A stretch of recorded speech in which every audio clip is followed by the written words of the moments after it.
Hello MotoGP fans. Welcome back to ZNGP Today.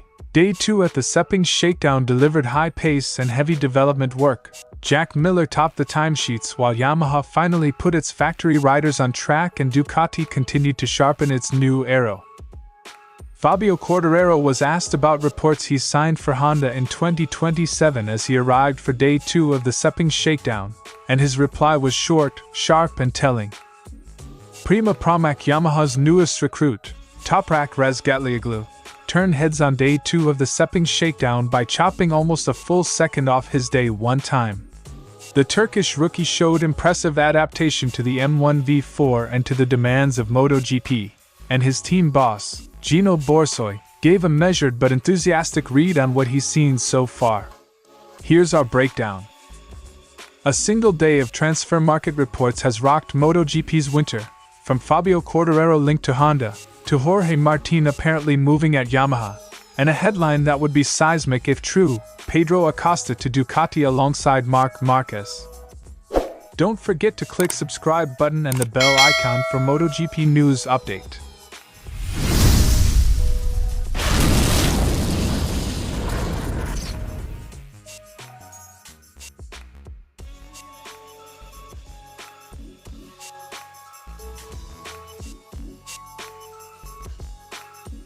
The morning session was all about pace and parts.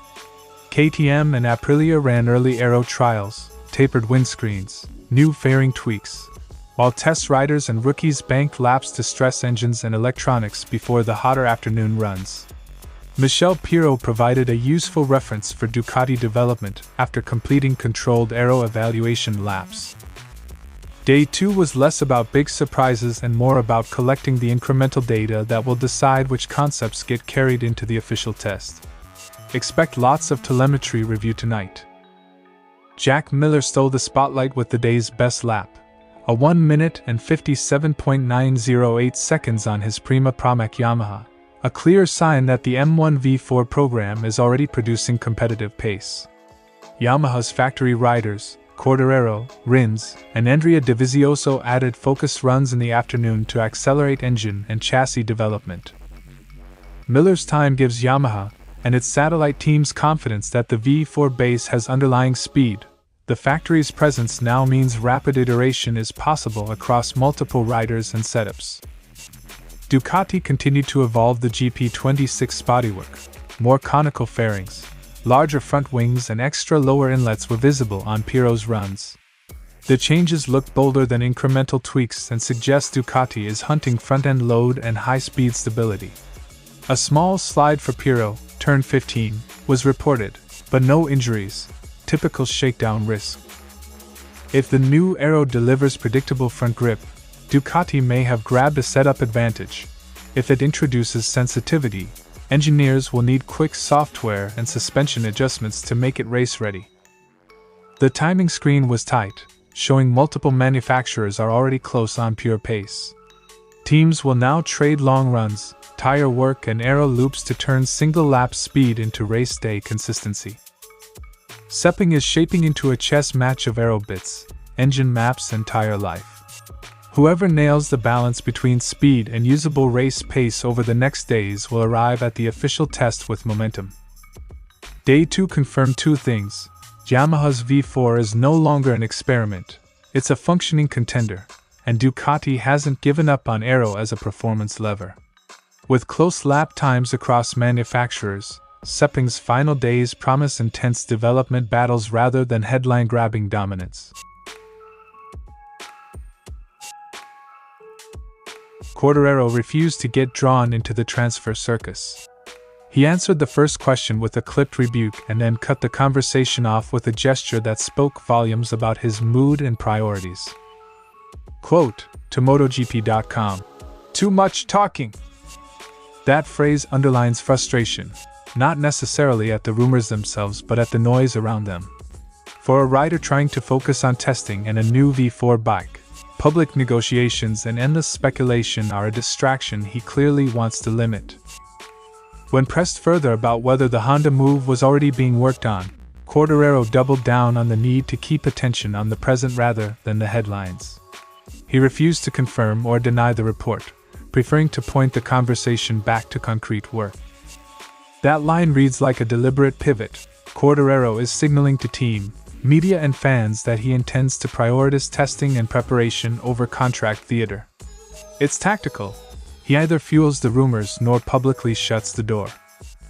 Paddock turmoil followed the motorsport.com scoop.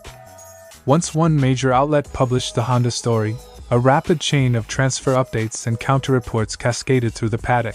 Martin to Yamaha, Acosta to Ducati, creating a silly season spike that has teams and riders scrambling to react. Quartararo's Honda deal was reported by motorsport.com. In modern MotoGP, a single authoritative report can reorder the market overnight.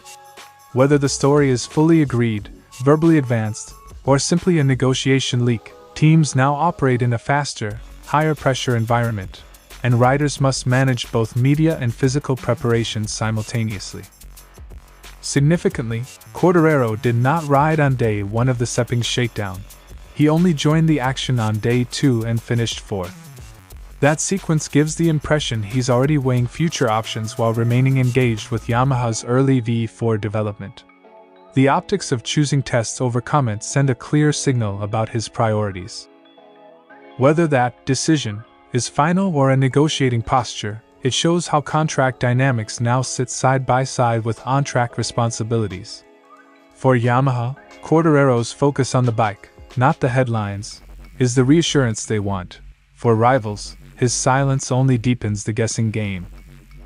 Fabio's reply was brief but revealing. He wants fewer words and more work. The motorsport.com story lit the match. The paddock reacted, and Quartararo chose to let his test times, not press statements, speak. Watch this space. The official confirmations, or denials, will follow, but for now the Frenchman's message is simple and unmistakable. Too much talking. Toprak arrived at Sepang with virtually no experience of the circuit on a MotoGP bike, yet he produced a performance few expected so quickly. A jump from 1 foot 59.647 inches to 1 foot 58.805 inches in a single day. That kind of improvement on a new machine and a new track is rare and encouraging. Toprak had never ridden here before, but he's already managed to do a 1 foot 58 inches. Hats off. Quote Borsoi. Borsoi's hats off isn't just flattering copy, it underlines that the team sees raw pace plus the right temperament. For a rider stepping up from superbikes, closing that gap so rapidly suggests Toprak is finding the bike's limits and his own rhythm at the same time. The stopwatch tells part of the story. The bigger picture is how he's learning on every run. Engineers want predictable inputs and repeatable feedback. Toprak has been giving both, which speeds development and reduces guesswork for the crew. Beyond the gap, which doesn't matter to us right now, every time he goes out on track he improves his lap times and learns something new.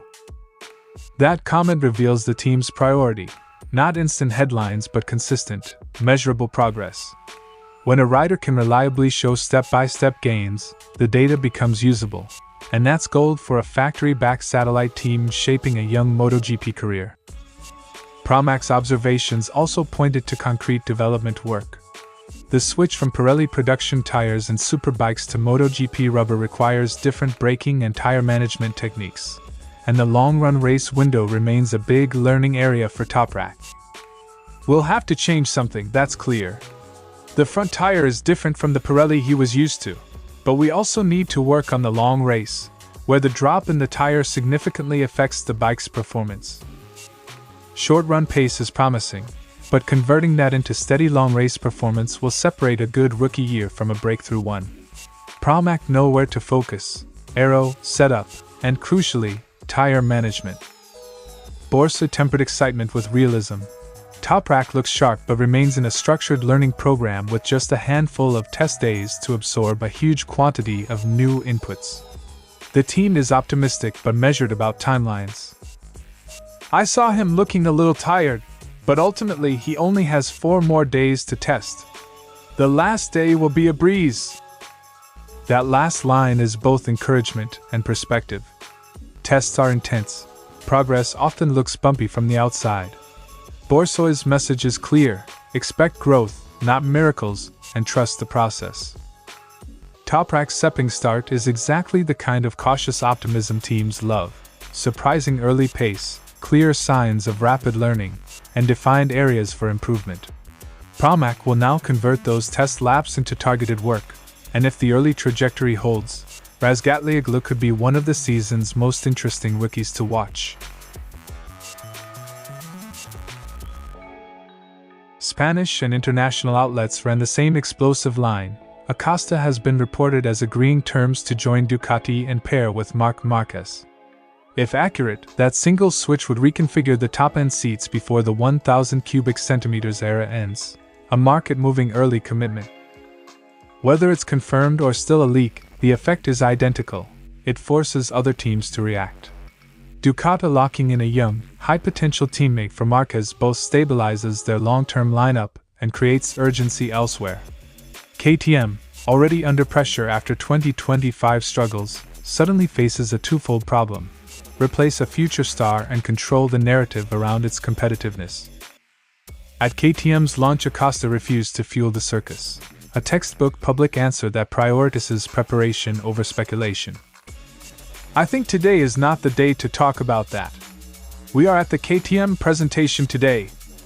Quote from Pedro Acosta. That reply does two jobs. First, it protects KTM's launch optics. Public unity matters at factory events. Second, it preserves Acosta's leverage. By publicly deferring, he keeps suitors guessing and avoids playing into a bidding war prematurely. For KTM, it's relief in the short term. They've not been handed a crisis by their rider. But the subtext is clear. The market will move only when testing and early results give Acosta the negotiating currency he needs. Marc Marquez was careful to say he won't demand teammate conditions, but his presence alone changes the job description for whoever sits beside him. "Never, never have I placed conditions on my teammate." Those words are politically tidy, but they don't erase realities. Riding alongside a multi-title champion alters expectations. The new teammate must not only match pace, but also handle internal dynamics and the spotlight. For Ducati, signing Acosta would be a statement of intent, a bet that youth plus talent can challenge Marquez rather than merely support him. For Acosta, it would be a career-defining risk, and for Bagnaia, the move would trigger a critical crossroads. The wider fallout is already being sketched by media: Quartararo to Honda, Martin to Yamaha, Acosta to Ducati, each move feeding the next. Reports even suggest Acosta declined a Honda approach, which purportedly accelerated Honda's bid for Quartararo. For now, these are rapid-fire reports, some sourced, some still unconfirmed. The essentials to monitor: an official Ducati announcement, or denial, KTM's response on roster planning, and whether Quartararo/Honda and Martin/Yamaha confirmations follow. If Acosta's move to Ducati is true, the 2027 market will have been shaped long before the first race of the new technical era, and the paddock's next moves will be reactive, not proactive. Keep an eye on official team statements and the early preseason testing window for signs the dominoes have truly fallen. Thanks for watching ZNGP Today, and this is your MotoGP news update. And see you next time!